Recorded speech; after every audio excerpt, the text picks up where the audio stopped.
Welcome to this audio introduction of the Lamplighters Ephesians Bible study. My name is John Stewart, and I'm glad that you've chosen this study in the Lamplighters series. If you're new to Lamplighters, welcome. If you've been part of a Lamplighters Bible study for a while, God bless you for your faithfulness to study God's Word and to invest in the lives of others. I'm glad you've chosen this particular study in the Lamplighters series. Each book of the Bible is an essential part of God's divinely inspired, inerrant revelation to man. And as such, each book, including Ephesians, makes a unique and indispensable contribution to our understanding of God and what it means to live for Him. Without the book of Ephesians, we'd be spiritually poor. Without understanding what the book teaches, we cannot become all that God wants us to be. Now, allow me to give you a few things that will help you understand the book of Ephesians more. There's a big question that looms in our lives, and that is, what in the world is God doing? Now, allow me to give you a few things that will help you understand the book of Ephesians more. But before I do that, I'd like to share a brief illustration that will help you understand what the book teaches. Several years ago, I was asked by a Christian friend if I would meet with another Christian man who was struggling in his life. I met with the man who was struggling and asked him about his faith journey. He said, "I don't understand what God is doing. When my job is going well, my family is struggling, and when my family is doing well, I seem to be struggling at work. I just don't understand what God is doing and what He expects of me." I think there are a lot of Christians who feel the same way as this man did. They're not sure what God is doing in the world and what He's doing with their lives. How about you? Have you ever wondered what God's master plan is, His grand plan? In other words, have you ever asked the question, what in the world is God doing? If you've ever had thoughts like this, Ephesians will be a tremendous help to you. The book will help sort things out for you. Ephesians is God's master guide plan and His divine blueprint for this world and for all creation. But not only does Ephesians reveal God's master plan, it also answers another great question about life. Why am I here? God's answers to these two great questions will thrill your heart and transform your life. Now let me say a few words about the background of the book to help us gain a better perspective. In Ephesians 4:1, the Bible tells us that Paul wrote Ephesians while he was in prison.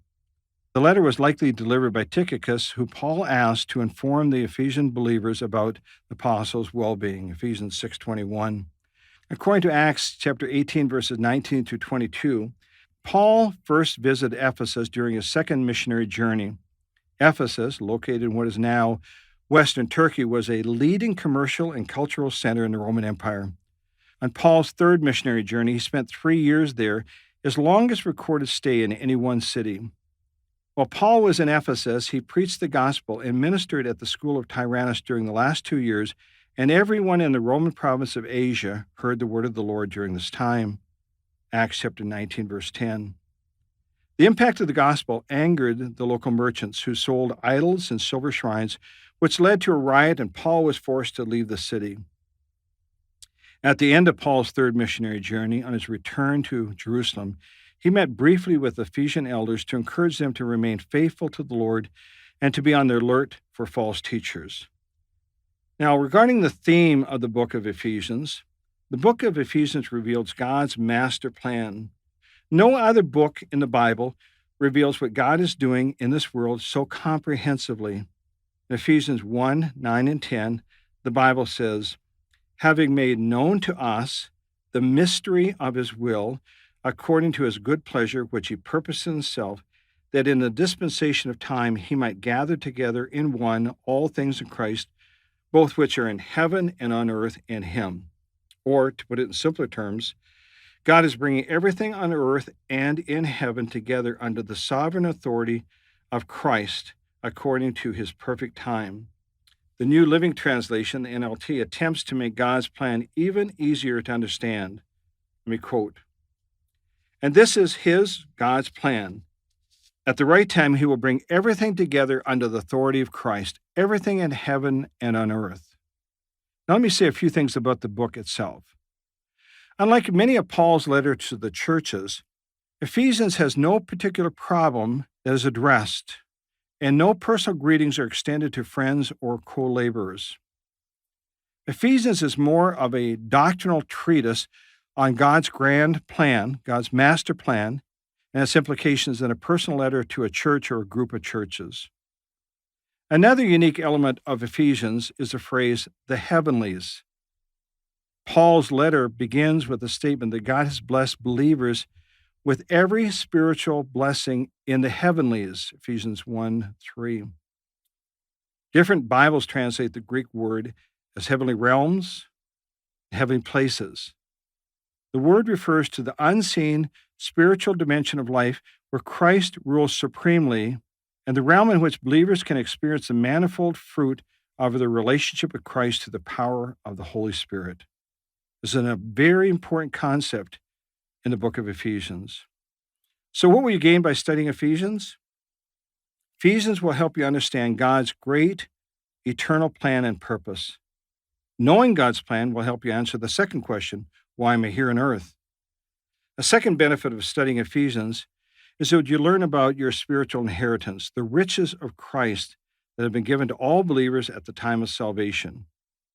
Thirdly, the book of Ephesians also identifies 5 walks of the Christian life. Each of these will be presented in the study, and they present a picture of what it means to live for Christ. You also begin to ponder, as I have, what is the meaning of the phrase in the heavenlies? What would it look like if I cared less about this world and more about life in the heavenlies? Lastly, I think you'll gain a better understanding of the great cosmic battle that surrounds all believers. I think too many of us as Christians are not perceiving this great cosmic battle, and we tend to fight the conflicts of life on the wrong plane. I hope this audio introduction of Ephesians has been helpful to you. I'm tempted to give you something of a roadmap without telling you too much. I want you to discover what the book teaches for yourself. Finally, I'd like to encourage you to commit time each week in your personal schedule to do a thorough study of the weekly lessons, and then to meet each week with your group or Bible class at church, to learn from others and to invest in their lives by sharing the things that you've learned. I believe that if you do this, both you and others in your group or class will have gained a better understanding of God's master plan and why you're here on earth. Now may you grow in grace and knowledge of our Lord and Savior Jesus Christ. To him be the glory both now and forever. Amen.